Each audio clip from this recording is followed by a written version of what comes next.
Mr. Sessions is now recognized for 5 minutes.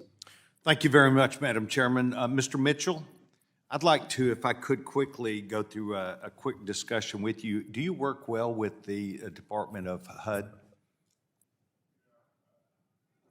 Organization does not work with. I'm sorry, I could not hear you. Our organization does not work with the Housing and Urban Development Department. I don't know, could you hear that answer? Said no. Okay, thank you very much. Speak right into the microphone clearly so that they can hear you. Our organization does not work with the Housing and Urban Development Department. Okay. I've tried, and we have had at least once a hearing with Secretary Fudge, HUD. Today we've heard our young chairwoman say Republicans offered no solutions to try and fix the housing crisis. Today we heard that a blame game for there's not enough money, funding. But, Madam Chairman, I'd like to enter into a record a series of letters Without objection, such is the order. about discussions that people back in Texas have had with not only Secretary Fudge that was very unsuccessful, but also from her organization on issues related to North Texas having an excessive number of people who are without housing. And the executive director of the Dallas Housing Authority, Mr. Troy Broussard, had been working for quite some time with local advocates, people who wish to come in and provide affordable housing and to do these things because they saw firsthand the problems in North Texas. As you know, Texas is growing, North Texas exponentially growing. And a series of letters, conversations, including with a senior member from North Texas, Chairwoman Eddie Bernice Johnson,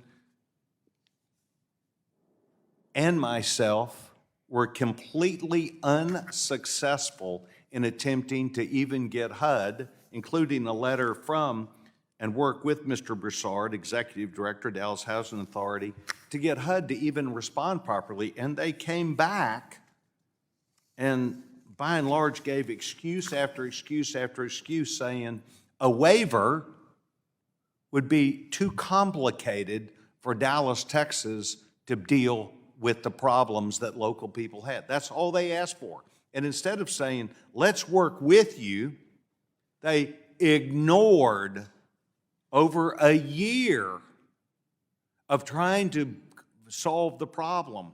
And the problem, while I am not a housing expert, should have put a person from the Secretary of HUD where they flew down to Dallas, Texas, and we're going to find this out next year when our young chairman will be in as the chairman. We're going to have the secretary come and tell us, what did they do?